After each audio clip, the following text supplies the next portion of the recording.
Itulah sikap yang sepantasnya di hadapan Tuhan yang menyelamatkan hidup kita. Pada bacaan kedua juga nanti kita diingatkan oleh Rasul Paulus untuk bersabar dalam penderitaan kita karena iman. Karena ketekunan dan kesabaran kita akan mengantar kita kepada keselamatan kekal.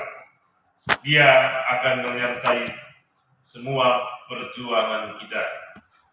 Marilah kita mengakui bahwa kita berdosa, terutama karena kita meragukan kehadiran Tuhan di dalam hidup kita.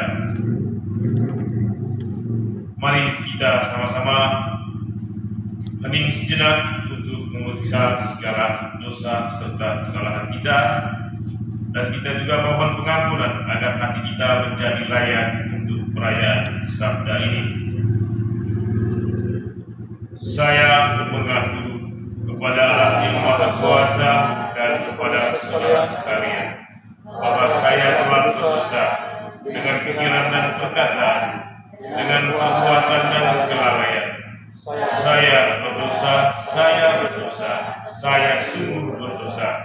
Oleh sebab itu saya mohon kepada Santa Perawat Maria, kepada para malaikat dan semua orang kudus, dan kepada saudara sekalian, supaya mendoakan saya kepada Allah Tuhan kita. Semoga Allah memandang dan memperhatikan kita. Semoga Ia menunjukkan kerelaan hatinya serta memberikan pengampunan dosa dan damai sejahtera kepada kita sekalian. Amin.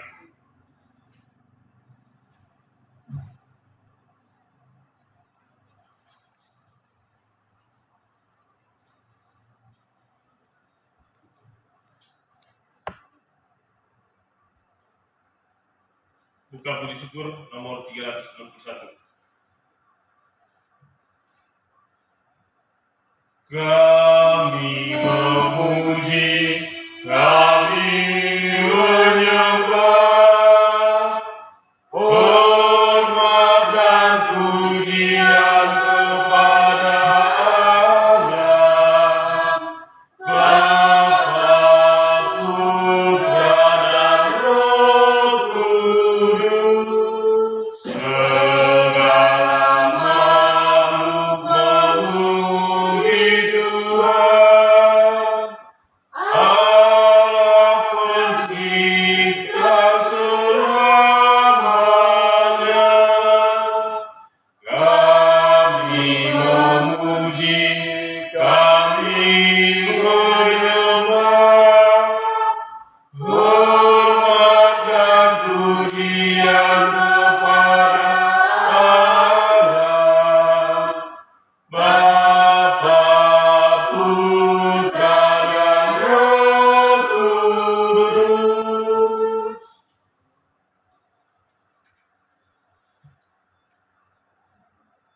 Marilah kita berdoa. Allah yang kekal dan kuasa, kami bersyukur karena Engkau menyelenggarakan kehidupan kami dengan baik. Kami merasakan perlindungan-Mu dalam setiap langkah hidup kami. Semoga kami pun senantiasa meletakkan hidup kami ke dalam penyelenggaraan-Mu dan menyadari bahwa Engkaulah satu-satunya Allah yang kami sembah. Demi Kristus Tuhan kami dan pengantara kami yang hidup dan berkuasa bersama dengan Dikau dalam persatuan dengan Roh Kudus Allah sepanjang segala masa. Amin. Marilah kita membuka hati kita untuk mendengarkan sabda Tuhan dan menerimanya agar sabda Tuhan menjadi pelita iman kita dan tongkat penuntun jalan hidup kita.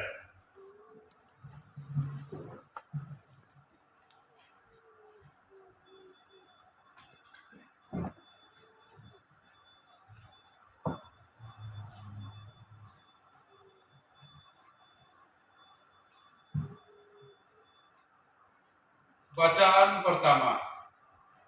Naaman kembali kepada Elisa, abdi Allah, dan memuji Tuhan. Pembacaan dari kitab kedua Raja-Raja. Sekali peristiwa, turunlah Naaman, panglima Raja Arab, ke sungai Yordan, lalu lalu membenamkan dirinya 7 kali dalam sungai itu sesuai dengan perkataan Elisa, abdi Allah itu. Lalu pulihlah tubuhnya kembali seperti tubuh seorang anak, dan ia menjadi tahir. Kemudian kembalilah ia dengan seluruh pasukannya kepada abdi Allah itu. Sesampai di sana, menjauhlah ia ke depan Elisa dan berkata, "Sekarang aku tahu bahwa di seluruh bumi tidak ada Allah kecuali di Israel. Karena itu, terimalah kiranya suatu pemberian dari hamba-Mu ini." Tetapi Elisa menjawab, "Demi Tuhan yang hidup yang aku layani, aku tidak akan menerima apa-apa." Walaupun Naaman mendesaknya, Elisa tetap tidak mau menerima sesuatu. Akhirnya berkatalah Naaman, "Jikalau demikian, berikanlah kepada hamba-Mu ini tanah sebanyak dapat diangkut oleh sepasang bagal, sebab hamba-Mu ini tidak lagi akan mempersembahkan kurban bakaran atau kurban sembelihan kepada Allah lain kecuali kepada Tuhan." Demikianlah sabda Tuhan.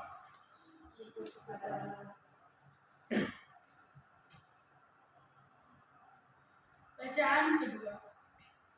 Jika kita bertekun, kita pun akan ikut memerintah dengan Kristus.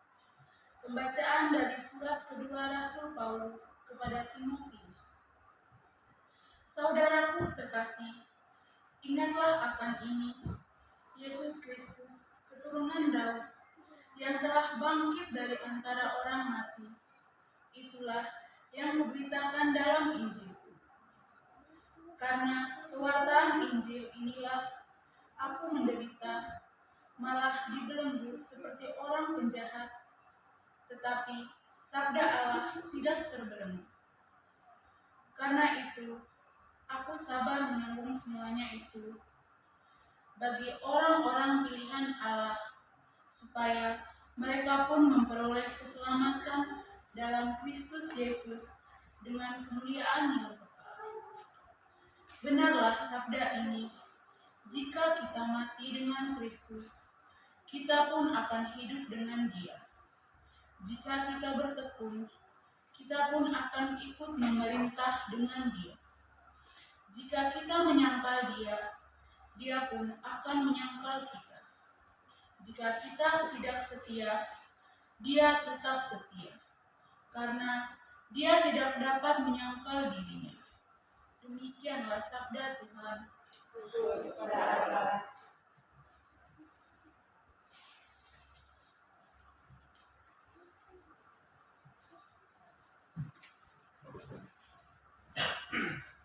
Mari kita bangkit berdiri.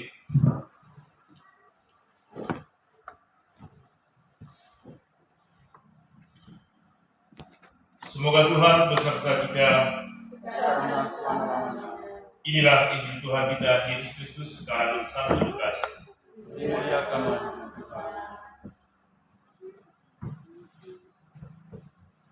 Tidak adakah yang kembali untuk memuliakan Allah selain orang asing ini?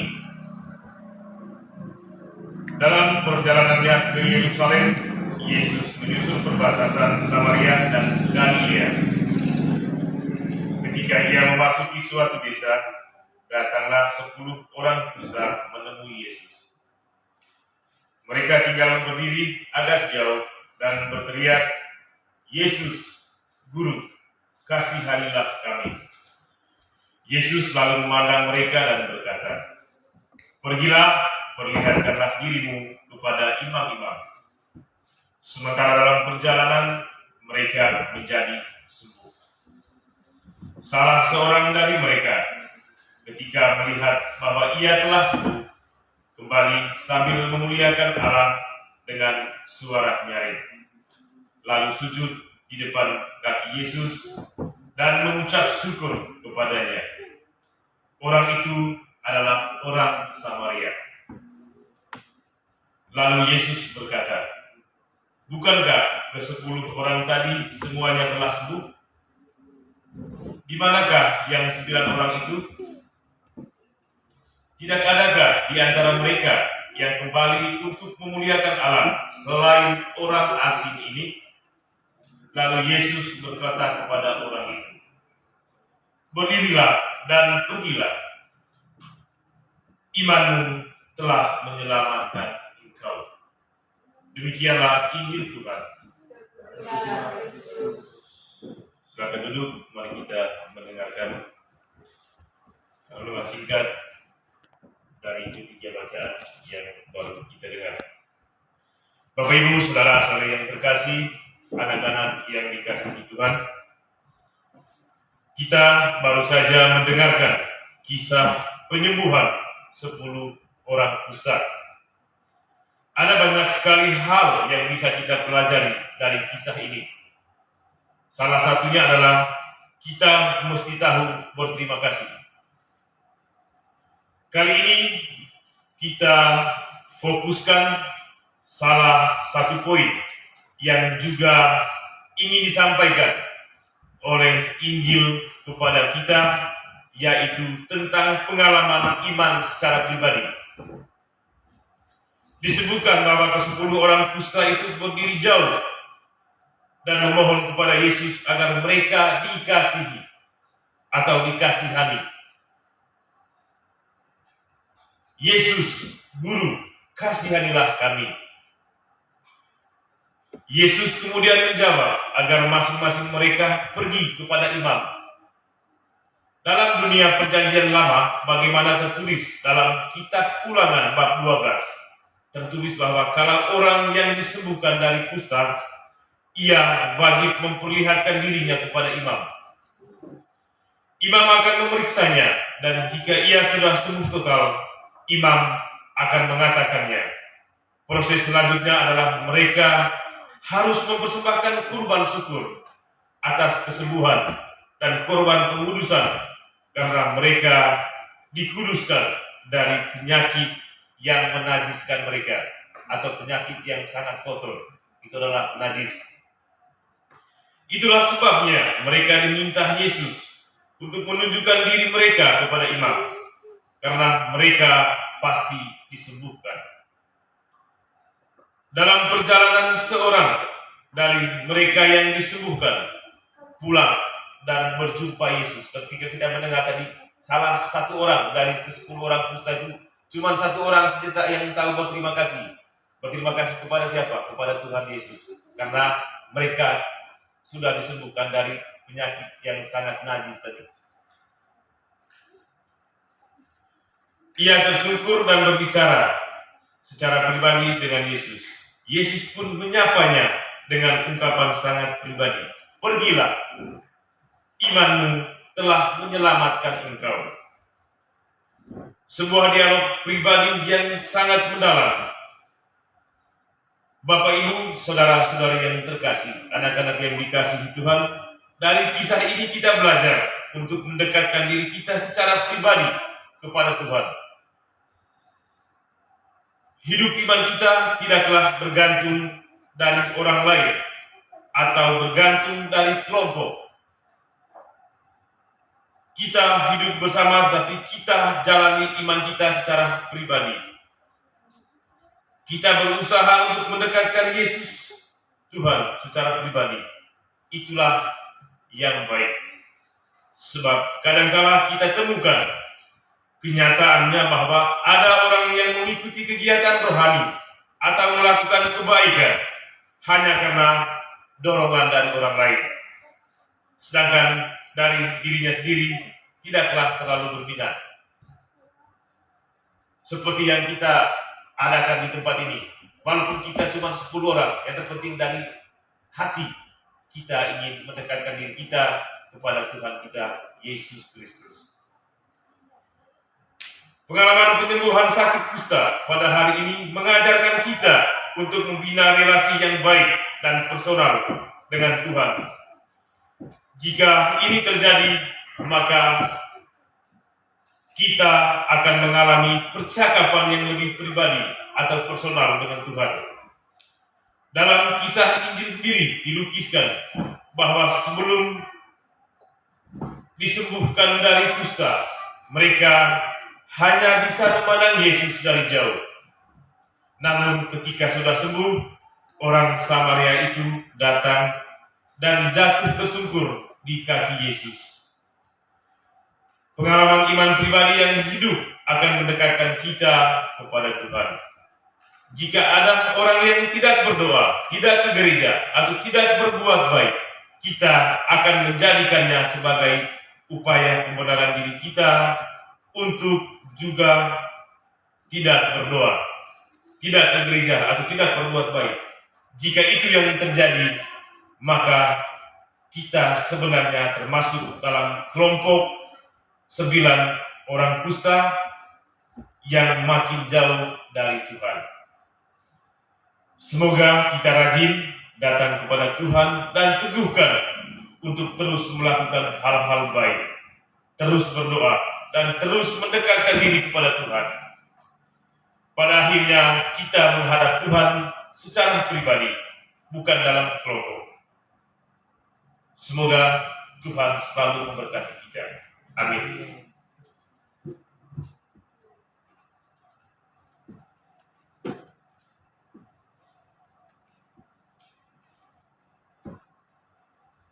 Bapak Ibu, saudara-saudari yang terkasih, marilah menanggapi sabda Tuhan dan mengungkapkan iman kepercayaan kita kepada Tuhan dengan mengucapkan syahadat. Aku percaya Pencipta langit dan bumi, dan akan Yesus Kristus putranya yang tunggal Tuhan kita, yang dikandung dari Roh Kudus dan dilahirkan oleh Tuhan Maria, yang menderita sengsara dalam pemerintahan Pontius Pilatus, disalibkan, wafat dan dimakamkan, yang turun ke tempat penantian pada hari ketiga ia bangkit dari orang mati, yang naik surga di sebelah kanan Allah Bapa yang Maha Kuasa, dan segera akan datang mengadili yang hidup dan mati. Aku percayakan Roh Kudus, Gereja Katolik yang kudus, persekutuan para kudus, pengampunan dosa, kebangkitan badan, dan kehidupan yang kekal. Amin. Doa umat. Saudara-saudari terkasih, kita bahagia bukan karena usaha dan kekuatan kita sendiri, melainkan berkat rahmat Allah. Dengan dasar iman itu, marilah kita panjatkan doa serta permohonan kita.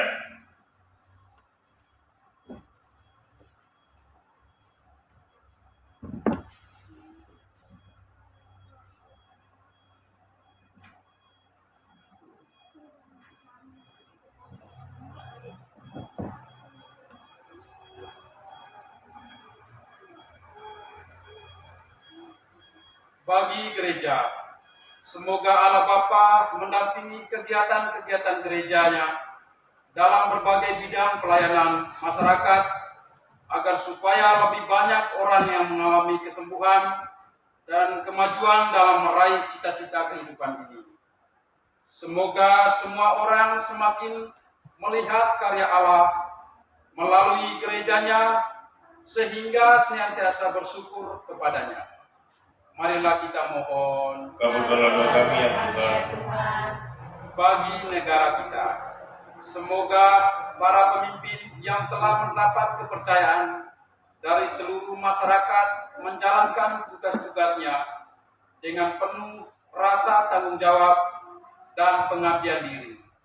Marilah kita mohon, Kabulkanlah doa kami ya Tuhan. bagi para penderita. Kita berdoa semoga para penderita, baik fisik maupun mental, baik yang dirawat maupun di rumah sakit, maupun yang tertekan batin di rumah atau di tempat kerja, semoga mereka semuanya dihibur dan dikuatkan oleh kehadiran sesama yang baik hati dan penuh pengertian. Marilah kita mohon, bagi kita semua. Semoga kita terus memupuk penghayatan iman dengan rajin berdoa dan giat dalam hidup, berparoki, serta berusaha mengajak dan menyemangati sesama kita yang seringkali menjauhkan diri dari kebersamaan sebagai anggota gereja yang kudus. Marilah kita mohon.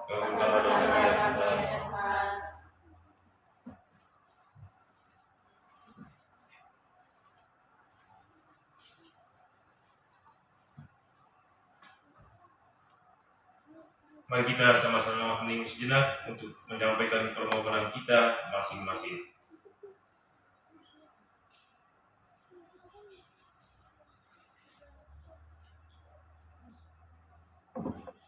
Ya Allah, ya Bapa yang kudus, pada kesempatan ini kami berdoa untuk usaha-usaha kami, terutama renovasi tempat ibadah ini.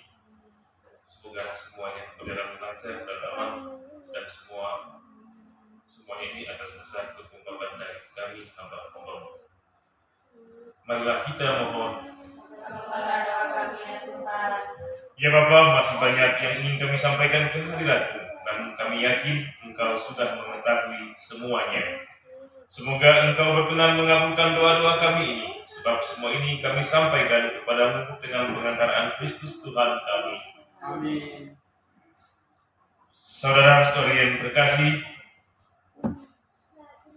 untuk doa pujian, umat menjawab, sungguh besarlah karya Tuhan. Saudara-saudari yang terkasih, Allah itu maha baik dan maha setia. Dalam kesetiaannya, Ia telah memenuhi janjinya, maka marilah kita bersukacita dalam Dia dan memuji namanya dengan berseru, sungguh besarlah karya Tuhan. Aku mengagungkan Tuhan, hatiku bersuka ria karena Allah penyelamatku, sebab Ia memperhatikan aku, hambanya yang hina ini. Maka marilah kita memuji Dia, Sungguh besar karya Tuhan. Mulai sekarang kami disebut yang bahagia oleh sekalian bangsa, sebab perbuatan besar dikerjakan oleh kami yang maha kuasa. Kuduskanlah namanya. Kasih sayangnya turun-temurun kepada orang yang takwa. Maka marilah kita memuji Dia. Sungguh besarlah karya Tuhan.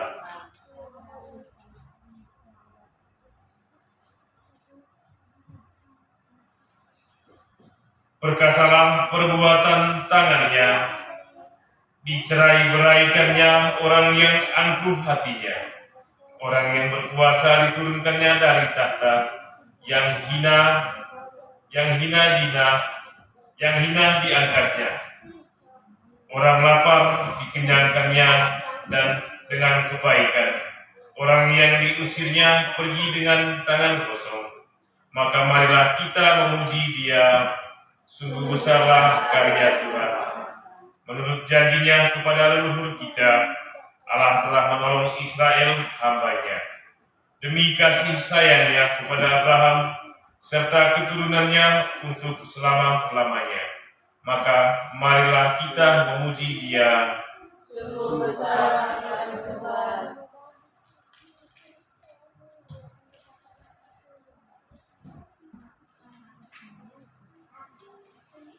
Kita siap memang puji syukur nomor 395. Atas kebaikan dan kesetiaan-Mu, ya Bapa,